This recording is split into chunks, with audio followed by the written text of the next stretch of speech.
Hey, what's going on? I'm David Manning. Welcome to ChangeTV. We got some really special guests with us today. We got Pastor Dr. Mike Courtney and his wife, Doris Courtney. And y'all, they got a powerful story. They don't look like what they've been through. And we're gonna let them share some of their story, but we're really glad to have y'all. Thanks. And so I know people look at y'all now, y'all look perfect and y'all look like y'all got it going on. But I know I've heard y'all's testimony. It really blew me away to hear some of the things y'all been through. And y'all been in ministry for a long time. Yeah. And then Doris, she sings, so she's going to sing something for us. She's going to break out on the board today. She dances too. She dances, We got room. Yeah. So y'all got a powerful story. Why don't y'all just take us back to, I guess, the beginning and tell us about y'all's life. Sure, David, we will. Thanks for letting us be here. It's always fun to be here.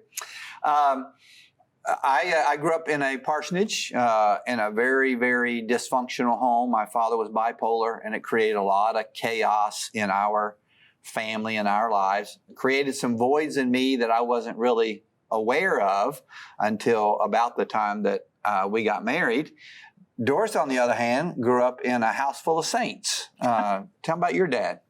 Well, I grew up in a house where we had devotions and prayer time every night. We would kneel, and the guys would pray one night, and my sisters and I, we would take turns praying every night. We never missed that, no matter if you had company over or whatever. But definitely so two completely different experiences. Yeah. So God said, hey, this will be really funny. Let's bring the two of them together. What's this? Right. And out of all that chaos, I became a pastor. And pretty good one, did great at that, but had this inner struggle from the family that I grew up in, from the issues with my father. We had gone through some tragedy, both of us, interestingly enough. Doris's brother was killed. Wow. He was a private pilot, and his plane went down. I had two sisters that one was killed in an automobile accident, and one died with leukemia. Wow. So that loss and that void just created a searching in me for something to give me value and worth. And even though ministry was going well and my beautiful wife loved me, I couldn't feel that. I never could feel that. And so as a pastor, I began to search for validation and affirmation in all of the wrong places. And where that led me to was infidelity. I was unfaithful to my wife, actually 3 times over a period of about 21 years. The first time was about a week. The second time was a few months. And the last time was over a year. And they were increasingly devastating. We tried kind of different levels of let's just sweep it under the carpet or let's get a little bit of help, but never came to the point of absolutely surrendering this, confronting it, living with it, until finally I was pastoring in Orlando, Florida, and Doris called. I was at the office, and Doris called and said, we can't take this anymore. Jacob and I, we have 2 sons, Josh and Jacob. And she said, Jacob and I are leaving. Josh was in college. Jacob was still at home. And I jumped in the car, drove home quickly, and she was already gone. And our life as we knew it came to an end. Wow. I lost the church, the ministry, my family. My oldest son, Josh, I went to see him. He said, Dad, don't ever come back again. I don't ever want to see you again. And so it absolutely was the end. But one of the things that we have found out is that very often you have to get to the bottom before God can begin to bring you back up. And that was the bottom for us. Wow. Yeah. So Doris, for you, what kind of drew the line in the sand? Like, okay, I have to set some boundaries here. I have to do something, because I know you wanted to fight for your marriage, and I know you wanted to, stay married, I'm sure, because you love him. But what was the time where you said, okay, I got to draw the line in the sand and set this boundary? And the bravery that came with that, the courage that came with that. When she decided she couldn't commit murder. Well, when we moved, basically we moved to escape because he knew I wasn't going to make it living where we were. That's where the affair was going on. So when we moved, we had only lived in Florida about 3 months. So I knew nothing was going on at that short a period. Yeah. And Jacob, who lived at home, brought me a phone bill one day. And I'm thinking I had protected my boys, that they did not know anything. Yeah. And so he brought me the phone bill, and there was about 75 calls to one number. And Jacob had tears in his eyes. And I'm like, oh no. And it was the affair partner back in Tennessee. Mm-hmm. So at that point, I knew Jacob knew, I knew. And I thought, okay, that was it. My boys know now. And so I'm done. Yeah. So that was it. So I left. So Doris left, and it was the best thing that we didn't know at the time, but the best thing that could have happened to us. I went to a clinic in Arizona. But it didn't, I'm sorry to interrupt you, but Yeah. it didn't feel that way to you. Then. Oh, no, Yeah. absolutely. Yeah. So the problem with the bottom is you never know where it is. And there are many times where you think, okay, it can't get worse than this. This is the bottom. Yeah. And then it does. So I went to a clinic in Scottsdale, Arizona. And I always say two things happened there. One is I was healed. I really believe that, that there was a moment, Crystal, where I struggled with all of the addiction that came out of my family of origin, and the next moment when I wasn't, when God healed me. But I also learned the process of being healed, it's a continual, now over 20 years, a continual process of every day doing the right thing. There was a moment where a man by the name of Carl came and sat down right beside me, a nasty Carl. He had scaly skin, yellow teeth, pockmarked, all the marks of a life of addiction. Yeah. And I always say, I don't know if you've ever been to a clinic for people with sexual addiction, but the last thing you want is one of them to come sit down right beside you. And Carl came and sat down right beside me, and he said, I've been praying for you. He didn't know I prayed. I didn't know he prayed. He said, God gave me a verse of scripture for you. It is Zephaniah. You weren't there. Zechariah 3:17. The Lord is mighty. He will deliver you. He delights in you and rejoices over you with singing. Wow. So good. And in that moment, for some reason, like never before, I believed that God loved me and that I was going to be okay. Now, I didn't know if we were going to be okay, but I knew that God was going to heal me. And my next commitment was then to do everything in my power to have our marriage restored, not to make it up to Doris. If I live to be 100, I can't make up to her the pain that I caused our family, but to do what I can to have the marriage be restored and to be a good man. I think we all get to that point in life where, well, I know I did, because my story's kind of similar to y'all's, and you might not know this, but I was actually the one who committed adultery in my marriage. And I got to a point where I was, one day I said, okay, God, I'm going to expose it all. Yeah. I said, and I was in ministry. Yeah. I was in ministry. I was singing. I was, over the children's ministry at church. I was involved in worship and just all these things. And I said, God, I don't care if I lose my reputation, not to sound bad, but if I lose my husband, I said, as long as I have you, I have every single thing that I need. Yeah. And it sounds like you got to that point too. Absolutely. Yeah. And I think the neat thing that God does is while he was doing that in me, he was also doing that in Doris. She was coming to a place of surrendering it all and saying, God, it's all about you. It's not about even my relationship. You want to say something about that? Sure. Well, the biggest thing I learned was my response to that is my responsibility. And for so many years, I realized my identity and my security had been in my husband. Even though we were in the ministry, God was not first. I really didn't need God that much because I had the church and my husband and all of that. So when all of that was stripped away, then I began to focus on God. And I always get choked up because I didn't know there was a relationship like that existed with God. Wow. So when I had everything stripped away, my home, my boys at this time were so angry with God, with their dad, and they didn't want any part of church or anything.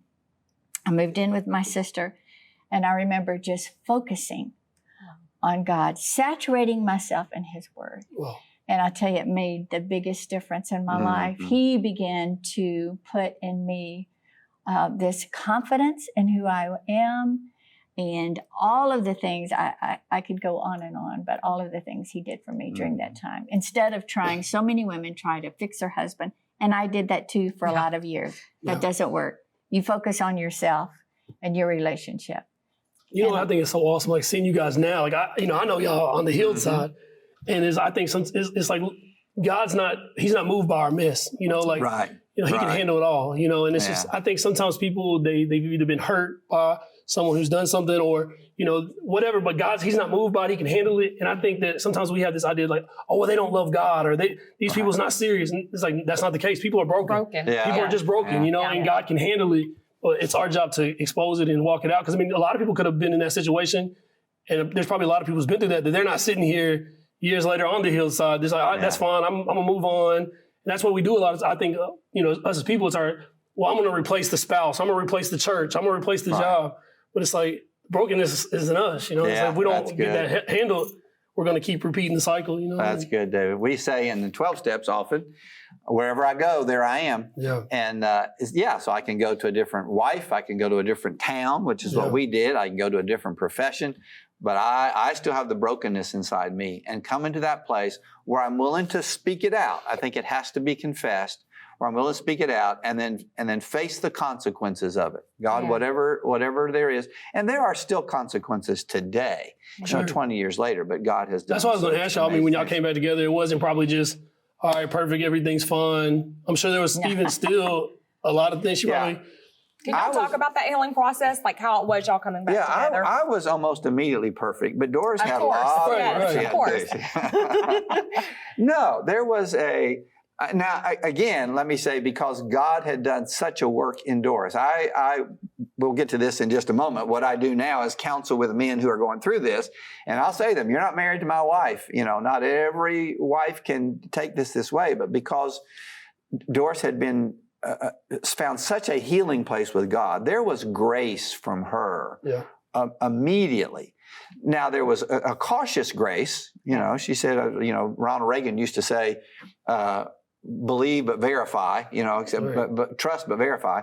So there was a cautious grace, but there was grace. But we had to learn how to do marriage all over again. It wasn't just the issues of infidelity. We just weren't doing marriage very well. Right. So we began to do that. We spent about 9 months separated, knowing pretty soon that we were going to be okay, but knowing that we had a lot of work to do. We continued to go to counseling. I continued to go to recovery groups, to a 12-step program. The healing with the boys took a little bit longer, but we, again, trusted God with that. I did not go back into, and I appreciate you kind of introduced me, Pastor.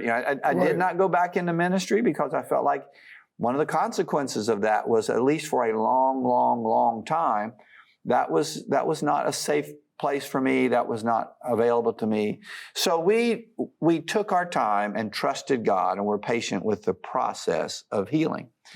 What came out of that, not intentionally, not planned, but what came out of that is that God called us into a counseling ministry. Wow.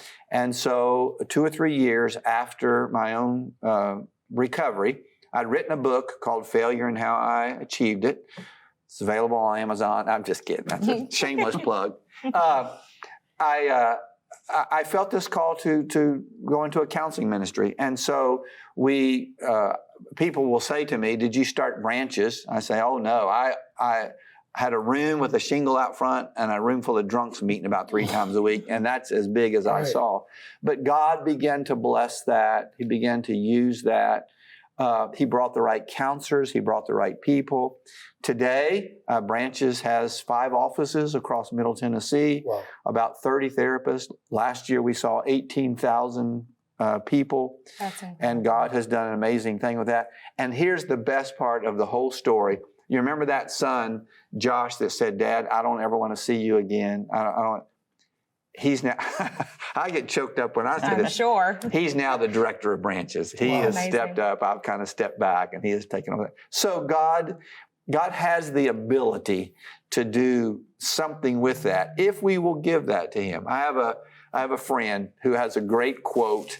He says, pain redeemed is far better than pain removed. Wow. You know, and God could have just taken the pain away and That's probably how a lot of us That's pray. God, amazing. just take this That's away. just take Just it away. Give me Yeah. through it. Yeah. Yeah. Instead of saying redeem it, do Right. something Yes, with this. do something. And he has. It's Yeah. incredible. What really stood out to me is whenever you said that, you know, you were sitting beside the stinky guy, Yeah. whatever his name was. Hey, you might be watching Yeah. Carl. Yeah. I'm I'm sorry. sorry. You're watching that. But and you experienced the love of God like never Right. before. Right. And then in your time of separation, you experienced the love of God like never before. Mhm. And that's just incredible. And then he brought y'all together, you know, and now y'all are really able to love each other the way that God. That's good. Yes. Yeah. And I was just like, man, that's so good. That's so incredible. Can you kind of share, Doris or Mike, whoever wants to go first, if there is somebody out there in y'all's situation, whether, you know, it be adultery or whatever in their marriage, what are some things that really you feel gave way to y'all's healing? Like, what are some things that you personally had to take on and take responsibility for to really achieve that healing and restoration in your Yeah. marriage? I'll go first. Oh, well, excuse me. I would say, first of all, you cannot fix someone else. Yeah. And so many people want to do it. If they just get fixed, you know, and that's what I did for so many years. If he would just get fixed. But what God was trying to do was change me. Wow. You know, I tell people I couldn't see the plank in my own eye for looking at the speck in his. And so when I began to focus on me, and I had a wonderful godly counselor that walked me through this, but I was able to understand and see. I was saturating myself in God's word. Yeah. And she was a Christian counselor and was guiding me also. And so I was able to receive then. And what I was getting was strength from the Lord. And that was helping me and guiding me and giving me wisdom. Yeah. And so I had to let him go and focus on me. That would be the best advice that I could give to someone walking through it. I think for the offender, the story is different for the offended person, but for the offender, it requires absolute honesty. I have to begin to tell the truth. I tell Doris, don't ask me what a dress looks like if you don't want to know. I've got to tell the truth, and I have to speak it out. The confession. If we confess with our mouth, it has to come out of me. And so, being willing to bring it into the light. What lives in the darkness dies in the light. And so, I have to be willing to say, it's not my brother or my sister, but it's me, oh Lord, stand in the need of prayer. I have to confess this. I think it takes, and this is it's a difficult thing to say because as soon as you say it, you've lost it. But it takes great humility. Wow. I was arrogant, you know. I thought I can fix this. I can handle this. Nobody needs to know my story. And we could have. I think we could have probably survived and not ever told anybody, but we would never have found the depth of healing that we found. So it takes. And so many other people want to That's talk what I was to gonna you. say. I appreciate Yes. that, Crystal. Yeah. Yeah. But it takes a great humility to say, God, whatever you have to do. I say often, if Doris had said, you have to wear a pink tutu for the rest of your life, I'd have gone to a ballet store and bought one. You would have been so cute. And I would have everywhere. I would have rocked it. I'm just telling you, I'd have rocked it. So I think it takes that. It takes confession. It takes humility. And then the third thing that it takes is it takes work. It is. I believe beyond a shadow of a doubt that God absolutely healed me in an instant. I think that was a miraculous moment in time where everything changed. Yeah. But I've been working on this for 20 years and continue every day learning new things about how to more faithfully serve Him, how to love my wife more, how to be a better father to my children and grandfather. So I think it's a lifelong commitment to working on this every day. Mm-hmm. Doris started something and then told me, and she would pray, God, show me one thing today to let me know that you're working in my life. And then whatever that was, she would say it out loud. And we started that, and now we still do that today. God, show us one thing today, and then we'll say it. And I always say sometimes it's a check in the mail, and sometimes it's a We like checks in the mail. I know. Yeah, we do. And sometimes it's just a parking place right up front in Walmart. That's awesome. But looking every day for that new thing that God is trying to do, I think that's crucial for those people that might be watching and saying, where do I start? Tell the truth, get humble, and be willing to do the work. You know, something I think that's amazing is like, y'all was in ministry, you was a pastor. I think people think like, once you hit a certain level of success or that people's issues go away, but everybody's got stuff. Right. Everybody's got stuff, you know, and I think something I've seen, you know, just in life is a lot of things that happens to people is very unfair. Yeah. You know, it's not their fault in a sense, but it is their responsibility. Yeah. You know, I think there's a lot of people out there that say, oh, my parents are alcoholic or this. So that's not fair. You know, no one asked for that hand, but it's like you probably didn't ask for your situation. And, you know, even though your situation was good at home, we just have different hands, you know, and it's our responsibility what we do with it. And the thing is like, as much as you did a lot of work and there's a people side to the work, there's still the God side that, man, y'all sitting here, that's not something that you could do. Yeah. That's something, and there's probably a lot of people out there that they're in a situation, it's like, if you'll do your part, you know, they might be at the bottom line, there's no way out of this, you know, like, I done messed up. And I'm sure you felt like that when you was out there in Arizona, like, oh man, this is it, you know? Yeah. And then sent you to the other side of the country, you know, like, they exiled you. But there's always, if you do your part, God, He's faithful to do. That's something I always tell my kids, you know, if you'll do what you can do, God will do what you can't do. Yeah. And I think a lot of times we're just praying that God, you'll just fix it. You'll just fix it. And God said, I'm going to fix it. But I mean, there's still a lot of, I mean, that probably, what was the problem? It was probably some years going, I mean, I don't know how long he was out there, but it's probably some years until things felt normal again. Yeah. And you know, the fun thing is, David, I don't know if they've ever felt normal again. Right. I mean, God has just done something completely different. Right. I always think about the story of Jesus raising Lazarus from the dead. And what an amazing thing. He raises Lazarus from the dead. Unbelievable. And then he says to the people in the crowd, all right, loose him and let him go. Take the grave clothes off. There's a part for us to do. Surely you could do that, God. You didn't rose from the dead. You can take the grave clothes. Yeah. Not only, and that's a good point of that is not only the people, I mean, not only the person, but the community. We were so blessed that God put us and still has us in just a wonderful community, a great church family, not to make this a plug, but a counseling group. Surrounding yourself with the people who are willing to help you in that process is just vital. So you're right. It's a God thing, it's an individual thing, and it's a community thing. It takes all of those. So tons of accountability. Oh, absolutely. Yeah. And there's a spiritual side, obviously, but there's also practical things. Like you said, like being in a community, being in church, being in your word, being in prayer, being accountable. I mean, there's being honest. That's the biggest thing is like exposing yourself. And it's not even that you're exposing yourself. You're exposing the issue. Right. You know, and saying, God, like my friend. It don't feel like that. No, it doesn't. It does not. My friend told me, she said, Crystal, true sanctification. She heard this from somebody else. She's actually somebody who counseled me. She said, true sanctification is when you begin to hate what God hates, even whenever it's within you. Yeah, that's and good. I was just like, man, that's so good. You know, God, let me hate what you hate. Let me love what you love and sanctify me in the process. Yeah. That's good. We another 12-step wisdom is every time you tell your story, your shame is cut in half. Wow. And so as long as I'm willing to keep telling the story, God hears. In fact, there was a moment, Doris came out to Arizona after I'd been there a couple of weeks. She came out.